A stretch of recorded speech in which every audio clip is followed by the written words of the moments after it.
everyone. We're back again with our leadership logs with graduate student leaders here on campus during Carolina Leadership Week here at the University of South Carolina.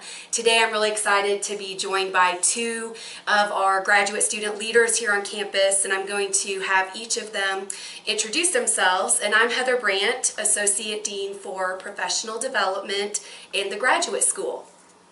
Hi, I'm Clint Saidy, and I'm currently serving as the president of the Graduate Student Association, and I'm a second-year doctoral student in mechanical engineering. Excellent.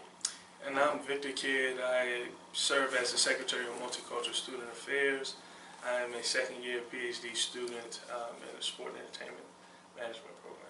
Excellent. Well, I'm really excited to have Clint and Victor here with us today. Of course, this is part of our series over the course of Carolina Leadership Week, where we're talking with graduate student leaders to get their perspectives on leadership.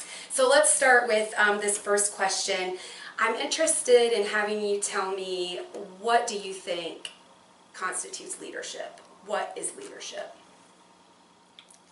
Well, I think leadership is like the art of motivating people to do the right thing or to lead them to a certain goal. That's like my simple definition of leadership. Sure, I like simple. That's a good one. How about you, Victor? How would you define leadership? I would define leadership as someone who's able to bridge the gap, connect communities, connect different philosophies of thinking.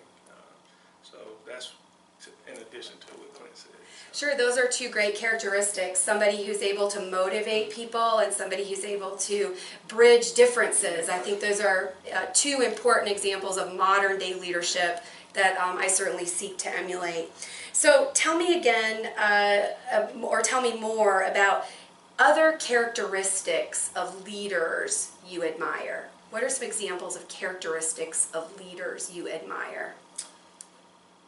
I think the main characteristics a leader should have, I'd like my leader to have commitment to their cause and being honest with their people, and like the cherry on top of the cake is being charismatic and having a sense of humor. Those are great characteristics, and I think we all can appreciate a leader who can really make that connection and make us all feel like we're part of something bigger. How about you, Victor?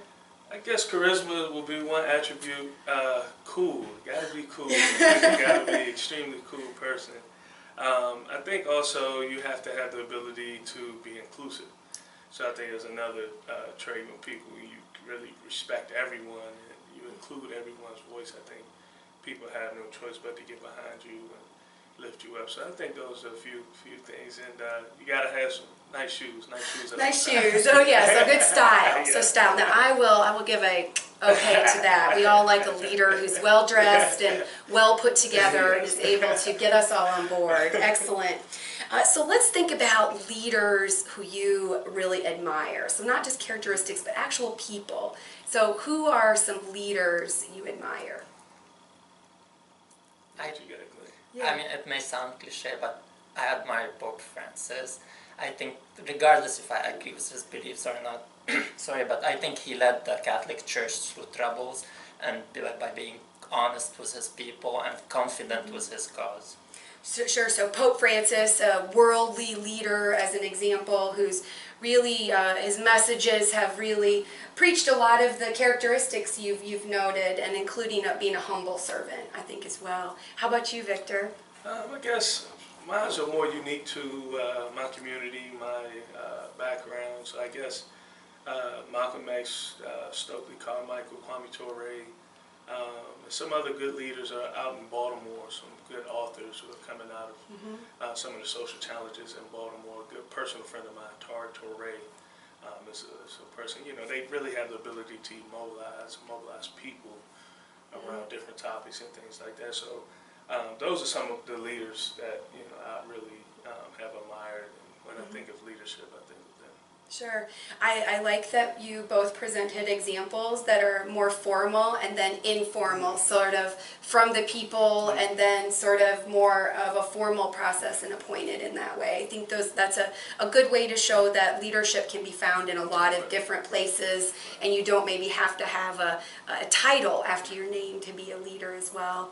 So when you think about here on campus at the University of South Carolina, who are some leaders that you admire? Well, I think the leader that I started admiring last year is Saidy, the head coach of the women basketball team. She led, and I think she led by example, and she got the championship. So I really like her. A leader who gets results. So we all can appreciate Coach Staley, and certainly we can give her a shout out when we post this video blog. How about you, Victor? I think Dr. John Dozier is, as a leader on campus that I really admire. Just his position as being an inaugural provost officer on diversity and inclusion. In my department, Susan O'Malley, who is the first female president of the Washington Wizards, Capitals, and Mystics, what she just stands for, and what here she's a professor, but what she stands for, and throughout her life and her professional background, and for women too, what she represents is serious. And my advisor, Richard Southall, he has been able to champion a lot of different things from a research standpoint, and he's leading me, so. Excellent. Good, good. Well, I really like how you guys really talked through a lot of the ways in which leadership manifests itself too. Formal, less formal, from the people, more appointed, also across different sectors of our society and the way that we live. So I really appreciate you guys joining us today for this conversation on leadership, and stay with us all week as we'll be continuing to post our conversations with graduate student leaders here on campus during Carolina Leadership Week.